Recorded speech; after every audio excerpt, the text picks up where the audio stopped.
Hello students, आज हम part एक परिमेय और अपरिमेय संख्याओं में प्रश्न संग्रह 1.3 देख रहे हैं।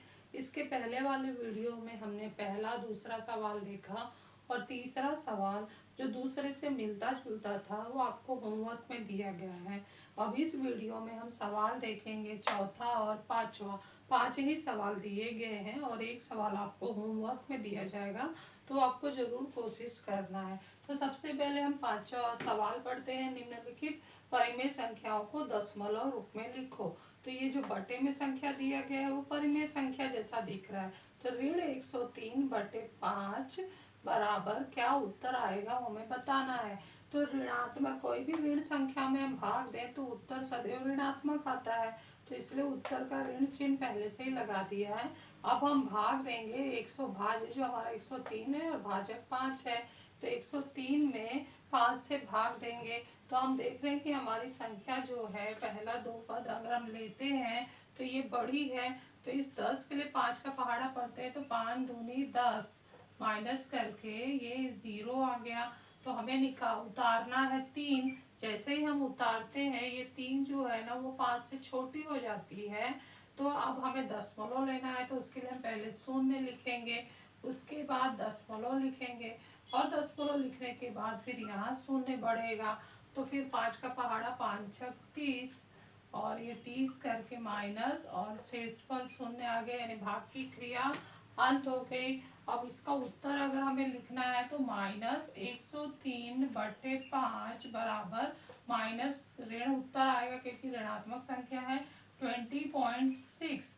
और इसको जैसे मैं पिछले वीडियो में बता चुकी हूँ कि हमें ये देखने में खंडित अनावृत्ति लग रहा है।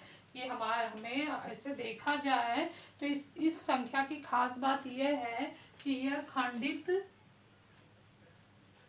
है क्योंकि भाग की क्रिया पूरी हो गई है और यह अनावृत्ति है, इसमें किसी अंक की भी आवृत्ति नहीं हो रही है। तो खंडित अनावृत्ति दशमलव रूप है, लेकिन उस वीडियो में आपको समझाया गया था कि किस तरह से हम इस संख्या को आवृत्ति में बदल सकते हैं। तो ये 0 0 0 कई बार आएगा और इस तरह से ये -20.6 0 और उसके 0 के ऊपर बार या डॉट लगा देंगे।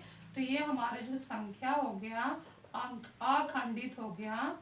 खंडित से अखंडित मतलब भाग की क्रिया चल रही है शून्य के लिए और आवृत्ति हो गई शून्य की।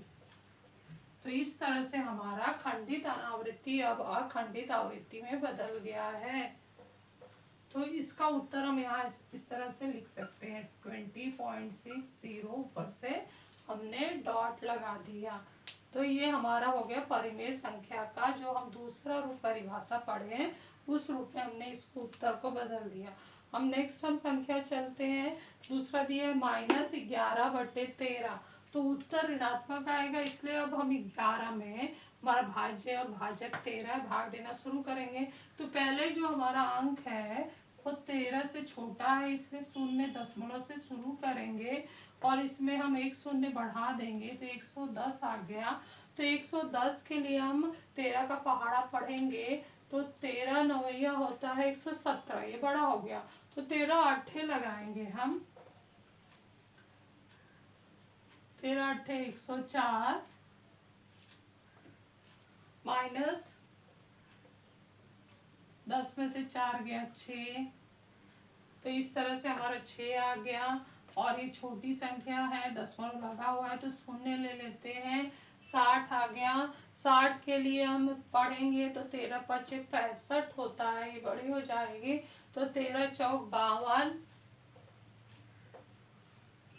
ले लेते हैं, फिर माइनस कर देते हैं। 60 में से 52 घटा देंगे तो 8 आएगा। तो 8 और उसके बाद ये फिर छोटी हो गई है, दशमलव लगा हुआ है तो हम शून्य ले सकते हैं। 80 के लिए पहाड़ा पढ़ेंगे तो 13 छक 78 होता है। माइनस 80 में से 78 गया 2, फिर शून्य लगा देंगे भाग की क्रिया आगे बढ़ाने के लिए तो 20 हो गया। तो हम 13 एकम 13 लेंगे क्योंकि 13 दूनी 26 हो जाता है। तो उसके बाद ये माइनस करेंगे तो ये आ गया 70।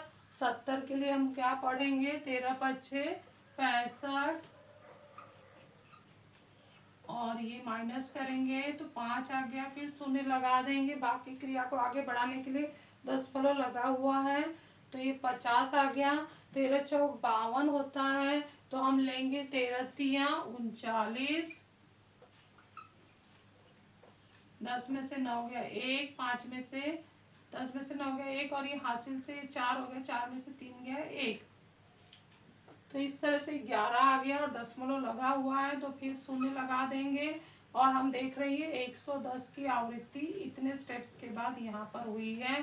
तो इसके मतलब अब हम भाग देंगे तो हमारे ये अंक 8, 4, 6, 1, 5, 3 से फिर वैसे ही आएंगे, वैसे ही आने वाला है। तो ये पुनः करने की जरूरत नहीं है। अब हम सीधे नीचे लिख देंगे कि ऋण 11/13 बराबर ऋण में उत्तर आया है और 0.84615 फिर से आएगा। ये भाग की क्रिया आवृत्ति जब यहाँ से हम करेंगे तो 84615 और ये इस तरह से फिर से आएगा। तो असल में इसका उत्तर हो गया ऋण 11/13 माइनस 0.84615 और उसकी आवृत्ति।